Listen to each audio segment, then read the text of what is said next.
विशेषता है। नौका पानी में रहे ये ठीक है, लेकिन अगर पानी नौका में आने लग गया तो खतरा हो जाएगा। इसलिए जो है तो ये बड़ी दास शब्द बड़ा महत्वपूर्ण शब्द है। तुलसीदास जी ने दास शब्द लिखा। सूरदास जी महाराज दास के तो बड़े बड़े संत हो गए दास के नाम से। और इसलिए ये परंपरा रामानंदाचार्य जी महाराज ने कहां से ली? श्री हमारे बड़े प्रसिद्ध एक संत थे, आप में से लगभग सभी उनका नाम जानते होंगे, संत देवराहा बाबा। देवरिया तरफ के थे, इसलिए देवराहा बाबा को कहते थे। लगभग सभी उनको जानते होंगे। है कोई जो ना जानता? देवराहा बाबा बड़े प्रसिद्ध संत। उनके बारे में ऐसा कथन था, कोई 350 वर्ष की उम्र बताता था, कोई 700 वर्ष की उम्र बताता था। तो ऐसे देवराहा बाबा जी जो महाराज थे, उन्होंने जो रामानुज संप्रदाय के थे, उनकी जो दीक्षा, और रामानुज संप्रदाय में दास शब्द नहीं लगता, आचार्य शब्द लगता है, नाम के साथ में आचार्य लगता है।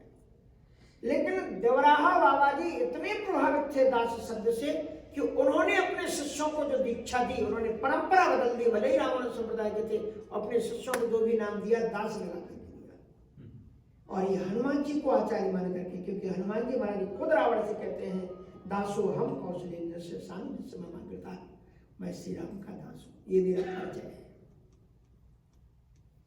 इसलिए दासा करो मोह रघुवर, जानकी जी भी कहती है करे मोह रघुवर की दासी। तो सुतीक्षण जी महाराज का सब प्रयोजित कितना बुद्धिकता के साथ में मांगा गया वरदान है कि तुम्हें नीक लागे रघुराई, सोई मोह देव लेकिन दास सुखदाई। दास को किससे सुख मिलता है? भक्ति से। वो कहते हैं सब कुछ मुझे मिल जाए, लेकिन भक्ति से मैं जुदा ना हो, भक्ति ना हट जाए जीवन में। क्योंकि भक्ति जो सुख आपको दे सकती है, वो धन दौलत रुपया पैसा परिवार कोई नहीं दे सकता। अगर आपके जीवन में भक्ति, ये जो आप मंदिर में आ जाते हो, इसके बाद में लौट करके जब घर पहुंचते हो तो आपकी आत्मा आपको धन्यवाद देती होगी, कहती होगी कि बहुत बहुत धन्यवाद, तुमने अच्छा काम किया। इसलिए श्रीमद् भागवत में ब्रह्मा जी महाराज ने मनु जी को उपदेश देते हुए कहा है कि जिसने मनुष्य जीवन को प्राप्त करके यदात्मा नाद्यता स्वयं येषां न तुष्टो भगवान यज्ञलिंगो जनार्दन, जिसने मानव जीवन को प्राप्त करके भक्ति के द्वारा भगवान जनार्दन भगवान नारायण को प्रसन्न नहीं किया, हे मनु, वो जीवन में कहते हैं कि जिसने अपने जीवन में यस्य न तुष्टो भगवान यज्ञलिंगो जनार्दन तेषां श्रमो ह्यपार्थाय, उसका मानव जीवन जीने का श्रम, कितने भी कोठी बंगले कितना काम करते हो, ऐसे थोड़ी पैसा आ जाता है। पैसा भी बड़े पुरुषार्थ का परिणाम होता है। 4 चीजें हैं जो पुरुषार्थ के द्वारा आप प्राप्त करते हैं, उसमें है धर्म अर्थ काम और मोक्ष। पुरुषई है अर्थते इति पुरुषार्थ, जिससे तुम पुरुषार्थ पूर्वक प्राप्त कर सकते हो। क्या कर सकते हो? अर्थ, पैसा तुम पुरुषार्थ से प्राप्त कर सकते हो। धर्म तुम पुरुषार्थ से कर सकते हो, क्योंकि धर्म में भी पुरुषार्थ की आवश्यकता है। काम, तुम्हारी कामनाओं की पूर्ति पुरुषार्थ से ही होगी, और मोक्ष की प्राप्ति भी। लेकिन भक्ति भगवत कृपा से मिलती है, सो बिन संतन का हो पाई।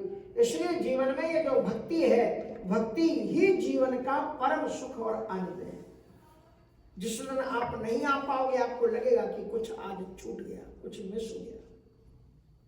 रुपए पैसा, अब एक भी चीज आपके साथ में जाने वाली नहीं है, क्योंकि धर्मानुगो गच्छत जीव एकाहा, केवल धर्म ही व्यक्ति के साथ में जाता है।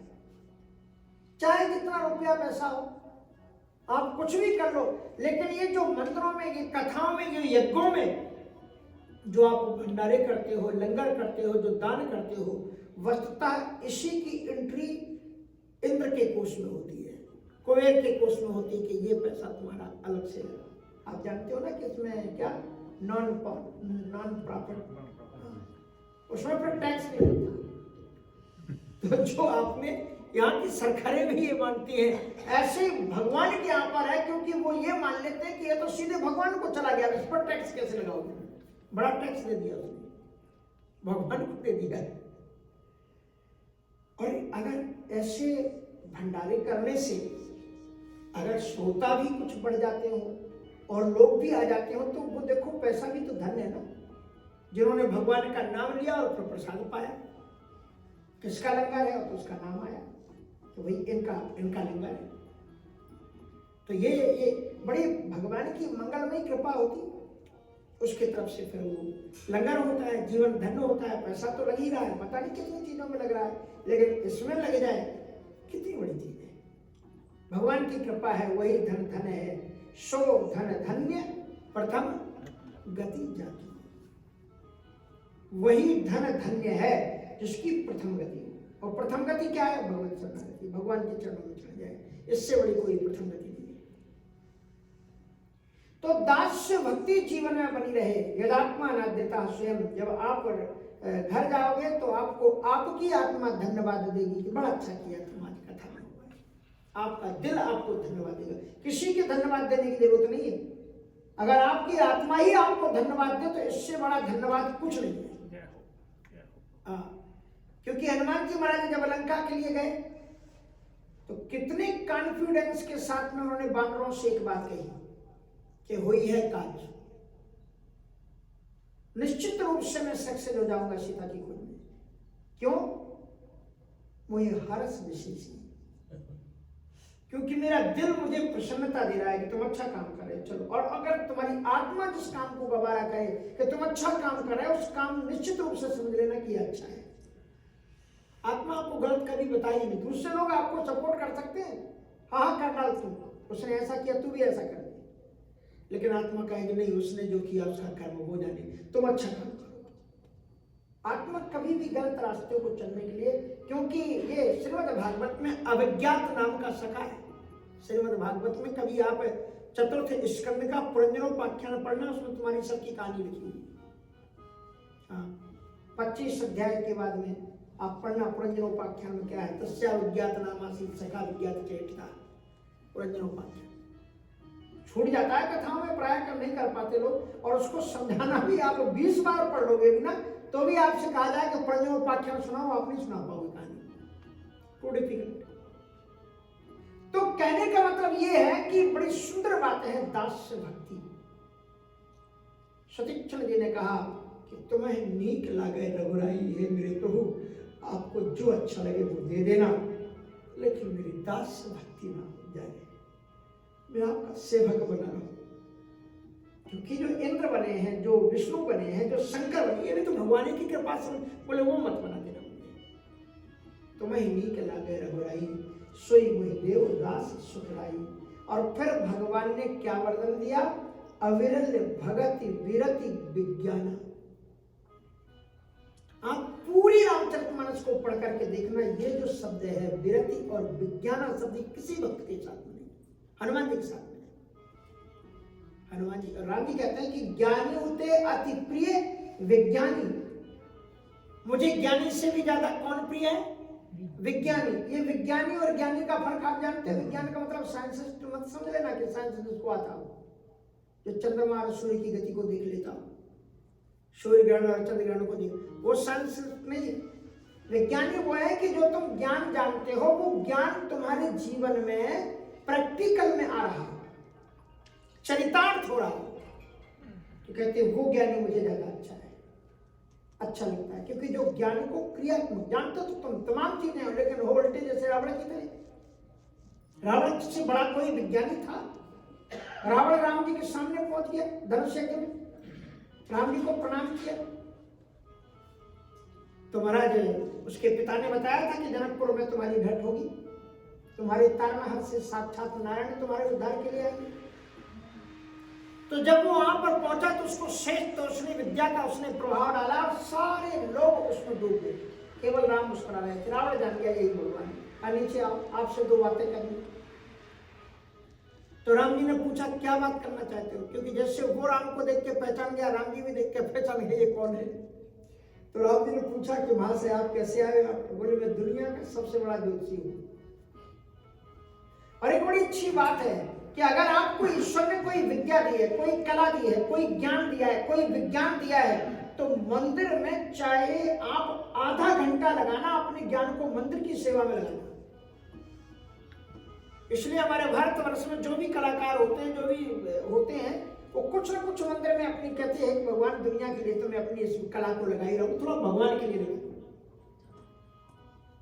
मैंने एक बार ऋषिकेश कथा की, और भी फिर ऋषिकेश से कथा होने वाली है। हमारे ख्याल से कथुरिया जी आए थे क्या?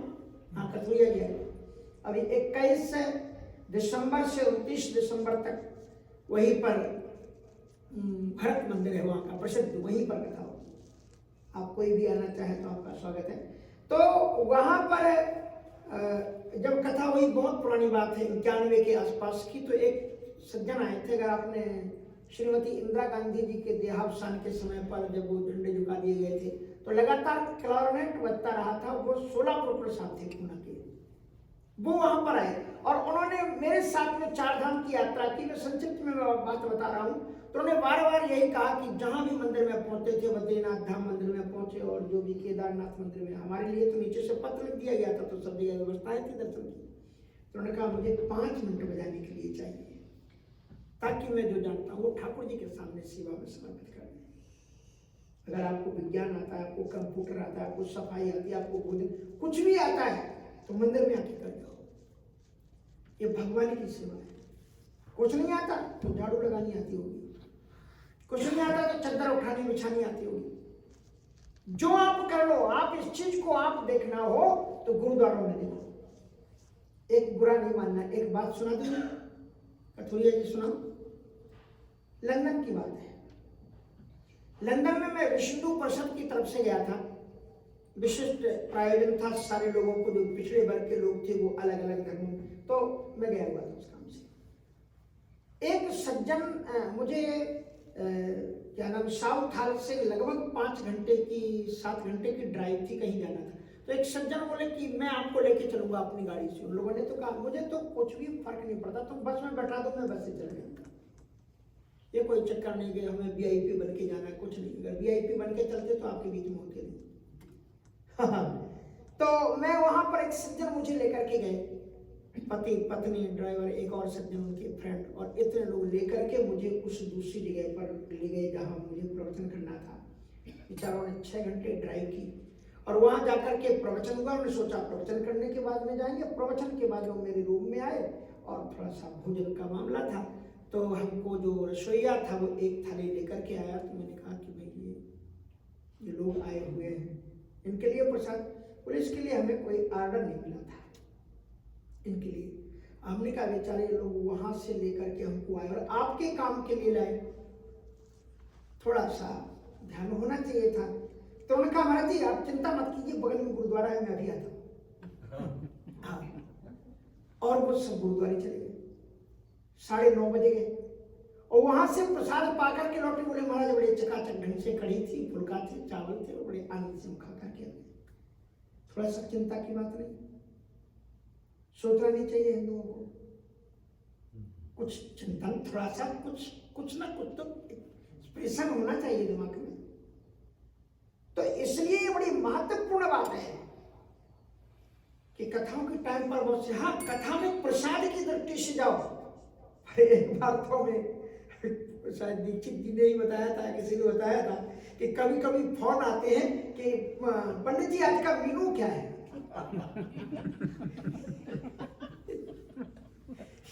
तो यहाँ अगर आप मेनू लेकर के आओगे तो आपको निराशा लगेगी। क्योंकि निराशा इसलिए लगेगी कि फिर आप जो भावना, जो फल देने वाला है वो प्रसाद आपका फल आपको वो नहीं देगा। क्योंकि फिर आपने भोजन किया तो भोजन ही आपको देगा। चीज आपकी कल्पना से अच्छी भी हो सकती है, आपने थोड़ी सोचा उससे भी, प्रश्न उसका नहीं है। प्रश्न इस चीज का है कि भोग जब लग गया तो प्रसादस्तु प्रसन्नता। बड़ी महत्वपूर्ण बात थी। तो वो मुझे दास भक्ति मुझे चाहिए, और भगवान ने उनको वरदान दिया अविरल भगति विरति विज्ञान। वैराग्य के साथ में विज्ञान भी जोड़ दिया, और हो सकल गुण ज्ञान निधान। भक्ति का मतलब मूर्ख रहना नहीं है, ये भी ध्यान रखना। भगवान जी ने ये जो चीजें बताई हैं, इतनी चीजें भक्ति में होना चाहिए। अविरल भक्ति हो। भक्ति मतलब ये नहीं कि आज आपको खूब भक्ति उमड़ी सो पूरे दिन भर बैठे रहे और दूसरे दिन सो रहे हैं 10 बजे तक। हाँ, तो अविरल भक्ति, अनवरत भक्ति हो, लगातार, कंटिन्यूअसली, एंडलेस, अविरल भक्ति, विरति।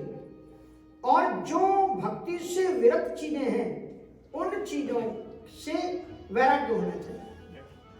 क्या खाएं, क्या ना खाएं, कहां जाए, कहां ना जाएं, बाई दे विचार बाई सींचो सत्संग सो, विचारों की बाड़ी के अंदर में रहो। हमें क्या खाना चाहिए, क्या नहीं खाना चाहिए, क्या बोलना चाहिए। भद्रम कर्णे भी शृणुयाम, भद्रम पश्येमांच व्रजजत्राः, वेद कहते हैं यहां से आप अपने जीवन की शुरुआत करो। हम वेदों की बात मानते कहां? इसलिए अविरल भगति विरति विज्ञाना हो सकल गुण ज्ञान निधान, सकल गुण ज्ञान के निधान बनो आप। निधान मानी भंडार, भवन। उसके और इतना वरदान देने के बाद में भी ऋषि को लगा कि मुझे जो चाहिए था वो नहीं मिला है। अब आप सोचो, जो भगवान के दिए हुए वरदान के बाद में भी कुछ अपेक्षा करता है, कितनी गजब की बात है। ऋषि ने कहा कि प्रभु जो दीने सो बरी में भावा, अवे सो मोहि जो भावा, प्रभु जो दीने सो बरी में भावा, अवे सो मोहि जो भावा। हे ईश्वर, क्षमा करना, कृपा करना, आपने जो वरदान दिया वो मुझे मिल गया। प्रभु जो दीन सो बर में पावा,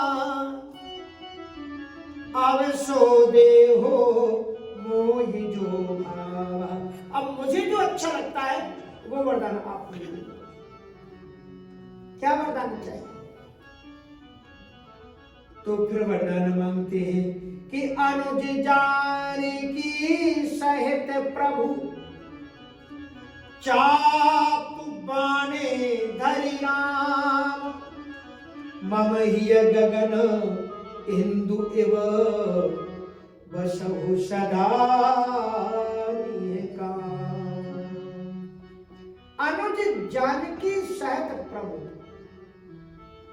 अकेले राम जी को नहीं मांगा, अनुज के साथ, यानी लक्ष्मण जी के साथ और जानकी जी के साथ। क्योंकि राम जी क्या है? ज्ञान है। सीता जी क्या है? भक्ति है। और लक्ष्मण जी क्या है? वैराग्य है। तो हमारे जीवन में ज्ञान भी हो, क्योंकि ज्ञान के बिना भी भक्ति अधूरी है। श्रीमद् भागवत में चिंता का विषय यही है कि भक्ति तो तरुण है लेकिन ज्ञान नहीं है। ऐसे ऐसे लोगों को देखते हैं कि महाराज इतनी भक्ति करते हैं, इतनी भक्ति करते हैं, पर उन्हें ये नहीं मालूम कि हम किसके लिए भक्ति कर रहे हैं। जो देवता है ही नहीं, उसके लिए भक्ति कर रहे हैं।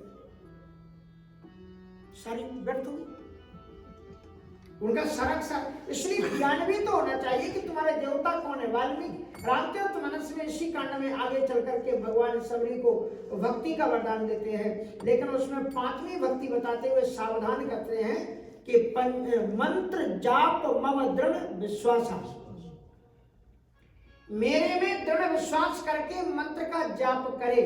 लेकिन कौन सा मंत्र? अनाप शनाप कुछ भी नहीं मन चला मंत्र चलेगा। तो बोले तब पंचम भजन सुवेद प्रकाशा, that should be in Vedas. वो मंत्र आपका वैदिक होना चाहिए, देवता वैदिक होना चाहिए। वेदों में जिस देवता का उल्लेख हो वो देवता होना चाहिए। इसलिए मंत्र जाप मम दृढ़ विश्वासा, पंचम भजन सुवेद प्रकाशा। वेद से, क्योंकि वेदों का इतना महत्व है कि तुलसी महिमा वेद की को कवि वर्णे पार, और जी निंदित निंदित भयो विदित बुद्ध अवतार। दुआवली का दुआ है, कहते हैं भारत में वेद से बढ़कर के कुछ नहीं माना जाता। अगर भगवान भी बुद्ध के अवतार में आकर के वेदों की निंदा करें तो भारत से पूजा समाप्त हो जाती है। आप देख लेना भारत में भगवान बुद्ध की पूजा, वही अवतार हुआ उनका। लेकिन उन्होंने वेदों का जब विरोध किया तो परिणाम ये हुआ कि केवल संकल्प मात्र में रह गए हम, केवल बौद्धावतारी। उसके बाद में भगवान बुद्ध की उपासना खत्म हो गई। इसलिए वेद से विपरीत नहीं। इसलिए गोस्वामी तुलसीदास जी महाराज इंगित करते हैं कि भक्ति में कि मंत्र जाप मम दृढ़ विश्वासा, मेरे में दृढ़ विश्वास हो, मंत्र का जाप करे। और पंचम भजन सो वेद प्रकाशा, मंत्र वैदिक होना चाहिए, देवता वैदिक होना चाहिए, उपासना वैदिक होनी चाहिए। ये शास्त्र विधि उत्सृज्यो वर्तन्ते कामकारता न सिद्धि मवाप्नोति न सुखम न परम गतिम। भगवान कृष्ण जी कहते हैं अर्जुन, जो शास्त्रों की विधि का उत्सृजन करके मनमुखी उपासना करते हैं, मनमुखी देवता को रखते हैं, न उन्हें सिद्धि मिलती है न परम गति की प्राप्ति होती है। भगवान कृष्ण भगवद गीता में कहते हैं न सिद्धि मवाप्नोति न सुखम न परम गति। परम गति भी नहीं मिलती। पता ही नहीं तुम अधर में लटके हो, तुम जिसकी उपासना कर रहे हो वो देवता है भी कि नहीं है। तो आजकल तो फिल्मों से भी देवता आते हैं।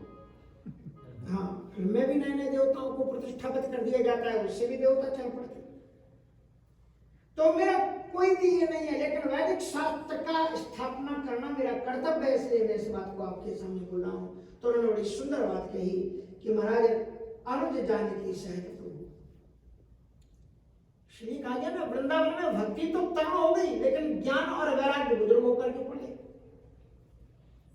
लोग खूब बड़ी बड़ी छोटे लगा करके एकदम मंजीरा लेकर खूब कीर्तन करेंगे, नाचेंगे, उछलेंगे, कूदेंगे, और बाद में रात में वही दम दम। क्या मतलब हुआ तुम्हारी इस उपासना का? क्या मतलब हुआ तुम्हारे इस कीर्तन का? मैं वो बातें स्पष्ट नहीं कह सकता। कुंभ में कुछ जगह पर कुछ संत हैं, विशिष्ट संत हैं, उनके यहाँ पर विदेशी आते हैं, और जब वो चले जाते हैं उनके बाद इतना भक्ति, इतनी कीर्तन, इतना नाच रंग, जब चले जाते हैं तो ऐसी भ्रष्ट वस्तुएं वहां पर मिलती हैं जिससे हिंदू धर्म कलंकित होता है। जब सफाई करते हैं लोग, उठाते हैं, धरते हैं, क्या मतलब है इसका? कुंभ जैसी पवित्र धरा पर मेरे यहाँ पर तो वो क्या होता है, न्यूज तो चैनल रिपोर्ट चाहिए, तो किसी शिविर में विदेशी लोग आए, विदेशी महिलाएं आई, तो उसका पेपर में छपना चाहिए। अब विदेशी लोग आने लग गए और इस आश्रम में तो बड़ी प्रसिद्धि होने लगी। तो मेरा एक चेला था, उसका नाम मैंने रखा था बांगड़े बिल्ला, जैसे वो बड़ा पढ़ा लिखा है। अशोक सिंगल जी भी बड़े प्रभावित होते थे, 3 भाषाओं को डायरेक्ट बात कर सकता था वो, अंग्रेजी, हिंदी और संस्कृत फ्री काउंटिंग। अशोक सिंगल जी भी पूछते थे, कभी मुझे बोलते थे कि वो आपका चेला, तो हमने कहा वो इस तरह तो है ही नहीं उसमें कोई। तो वो मेरे पास में आया, कहा महाराज जी वो उसका न्यूज आपने देखी? हमने कहा न्यूज देखने का इतना टाइम नहीं। बोले हम भी ले आए अपने यहाँ पर कुछ 2-4 विदेशी लोग। हमने कहा भैया मुझे जरूरत नहीं है, मैं उनकी रिक्वायरमेंट पूरी नहीं कर पाऊंगा, वो जहाँ रहते हैं वहीं रहते। नहीं माना, ले आया 2-4 गोरी महिलाओं को। अब जब ले आया तो अब ले ही आया तो क्या करूं, शिष्य तो था ही, तो हमने कहते तो एक कपड़ा। महाराज 7 दिन तक स्नान नहीं करे, कपड़े ऐसे पहने कि पूछो मत। हमने कहा भैया ये वेदांती जी का शिविर है, इससे हमारे गांव की महिलाएं वो जो बिना पढ़ी लिखी हैं, जो सिर पर पल्लो रखती हैं, इनसे लाख गुनी पवित्र और पावन है कि उन्हें जहां पहुंचाना है तो वहां पहुंचा। मेरी भारत की महिलाएं जीवन में अगर सदाचार नहीं है तो तुम बिल्कुल दरिद्र हो जीवन में। इसलिए ये वैराग्य होना चाहिए। वैराग्य का मतलब जो दूषित चीजें है, भक्ति में जो वर्जित है, उसको ना खाओ ना पियो। तुम जीभ पर कंट्रोल नहीं कर सकते। एक जगह पर कहीं पर एक महात्मा पहुंचे, तो रात्रि का वक्त था, किसी सज्जन जिनके यहाँ पर वो रुके, वो अज्ञात व्यक्ति था, तो पहुंचे, बोले भूख लग रही। कहा महाराज हमारे यहाँ तो केवल चावल है, आप कैसे खाओगे? बोले कुछ तो आपने किससे खाया? बोले हमने तो वो जल तोड़े की सब्जी बनाई थी। जल तोड़े बनी, आप समझे? Sea food. एक बार हम गाड़ी से जा रहे थे, बगल में बड़ा ट्रक निकला, लिखा हुआ था सी फूड। तो हमने ड्राइवर से पूछा, हमने कहा ये सी फूड भी कोई फल होता है क्या समुद्र में? बोले महाराज आप खाते हैं क्या? हम कहा क्यों, क्या है? बोले ककड़े मछली होते हैं। आपने सोचा पानी के अंदर में कोई फ्रूट होता होगा, क्योंकि बड़ी गजब की चीजें होती हैं, आपको नहीं मालूम है। पत्थर के भी फूल होते हैं, पत्थर का भी रस होता है, मालूम है कि नहीं? शिलाजीत कहते हैं। हाँ, तो इसलिए जो है कहने का मतलब ये है कि तुमने सोचा वो, तो वो जल मछली बनी है आज, जल तोरई मानी मछली की सब्जी।